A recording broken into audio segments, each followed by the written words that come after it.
नमस्कार, मैं अश्विनी वानखड़े और स्वागत है आपका कृषि न्यूज में। कृषि जागरण की तरफ से आप सभी को स्वतंत्रता दिवस की हार्दिक शुभकामनाएं। क्विज कंपटीशन के आज के सवाल के लिए हमारे साथ आखिरी तक बने रहें। आइए रुक करते हैं पहले हेडलाइंस की ओर। किसान मोर्चा ने निकाली तिरंगा यात्रा, कृषि मंत्री ने झंडी दिखाकर किया रवाना। रबी फसल से क्रांति लाएगी नैनो डीएपी, प्रयागराज सहित देश में 8 प्लांट हुए तैयार। खाद की कालाबाजारी रोकने के लिए बिहार सरकार सख्त, 858 विक्रेताओं के खिलाफ की गई कार्रवाई।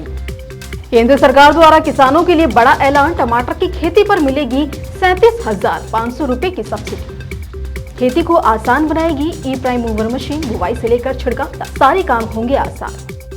अरबपति दिग्गज निवेशक और आकाश एयर के संस्थापक राकेश झुनझुनवाला का 62 वर्ष की आयु में मुंबई में हुआ निधन। आइए विस्तार से कृषि से जुड़ी खबरों की ओर रुक करते हैं। प्रधानमंत्री नरेंद्र मोदी के आह्वान पर आजादी के अमृत महोत्सव के अवसर पर हरियाणा के भिवानी जिले में किसान मोर्चा बीजेपी द्वारा भव्य तिरंगा यात्रा निकाली गई। बीजेपी के भिवानी जिला अध्यक्ष शंकर धूपड़ की अध्यक्षता में हरियाणा के कृषि और पशुपालन मंत्री जयप्रकाश दलाल ने बतौर मुख्य अतिथि शिरकत की। साथ ही उन्होंने अमर शहीद चंद्रशेखर आजाद के स्मारक पर पुष्पांजलि भी अर्पित कर तिरंगा यात्रा को हरी झंडी दिखाकर रवाना किया। नैनो यूरिया के बाद अब कृषि क्षेत्र में क्रांति लाने के लिए नैनो डीएपी रबी फसल को उपलब्ध हो जाएगी। गुजरात के कलोल स्थित नैनो बायोटेक्नोलॉजी रिसर्च सेंटर में इसका ट्रायल लगभग पूरा हो चुका है। इफ्को फुलपुर में भी नैनो डीएपी तैयार की जाएगी और इसके लिए यहाँ भी प्लांट लगाए जाएंगे, जिसमें रोजगार के अवसर भी उपलब्ध होंगे। देश में खरीफ सीजन अपने चरम पर है, जिसके तहत इन दिनों धान की रोपाई की प्रक्रिया जारी है। कुल मिलाकर इसी सीजन में खाद की सबसे अधिक मांग होती है, जिसकी पूर्ति के लिए राज्य सरकारें साल की शुरुआत से ही प्रयासरत रहती हैं। लेकिन मूंग और आपूर्ति के इस खेल को कालाबाजारी हमेशा ही बिगाड़ती रही है और इससे निपटने के लिए बिहार सरकार इस बार अलर्ट मोड पर नजर आ रही है। इस संबंध में बिहार सरकार ने कई बड़े फैसले लिए हैं, तो वहीं बिहार सरकार की तरफ से लगातार छापेमारी भी की जा रही है। केंद्र सरकार ने देश के किसानों के लिए 9 हेक्टेयर का लक्ष्य शासन तय कर लिया है, जिसमें उन्हें प्रति हेक्टेयर के हिसाब से 37,500 रुपए तक का अनुदान दिया गया है और इस राशि के लिए सितंबर महीने में आवेदन की प्रक्रिया शुरू हो जाएगी और इसीलिए इस समय टमाटर की खेती किसी वरदान से कम नहीं है। सरकार की इस योजना से टमाटर की खेती के लिए अनुदान की राशि पहले आओ पहले पाओ के आधार पर किसानों को दी जाएगी। तो वहीं कृषि क्षेत्र में आए दिन नए विकास देखने को मिल रहे हैं।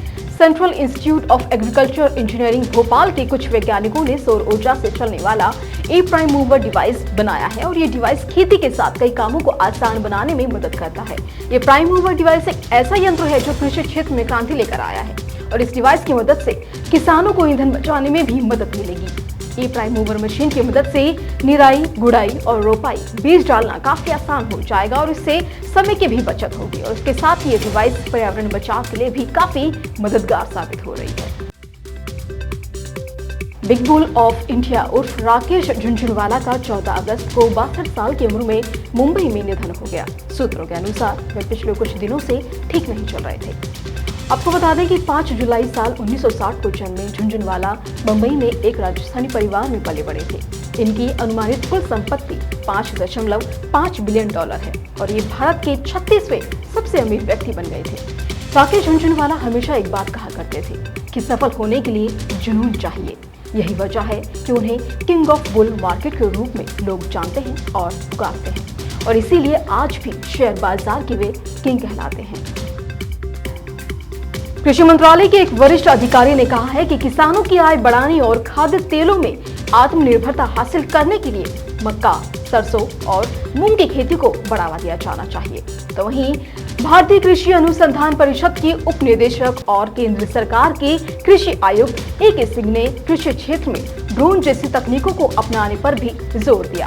आपको बता दें कि वह यहाँ कृषि रसायन कंपनी धानुका समूह के सहयोग से आयोजित एक बैठक को संबोधित कर रहे थे। तो वहीं राष्ट्रीय राजधानी दिल्ली समेत उत्तर भारत के कई राज्यों में मौसम का मिजाज लगातार बदल रहा है। दिल्ली में हल्की बारिश से मौसम में बदलाव आया और गर्मी से मामूली राहत मिली।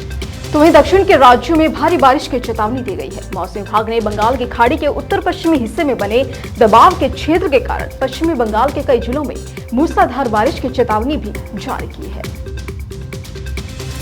और आज एफटीवी ऑर्गेनिक के क्विज कंपटीशन में आपके लिए सवाल है कि मुगा रेशम भारत के किस राज्य से संबंधित है। और आपके ऑप्शन है number 1 Arunachal Pradesh, number 2 Bihar, number 3 Maharashtra और नंबर 4 असम।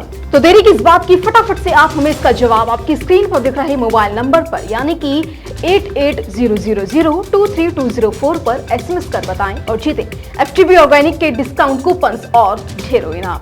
इसी तरह की अन्य खबरों के लिए जुड़े रहिए कृषि जागरण के साथ। धन्यवाद।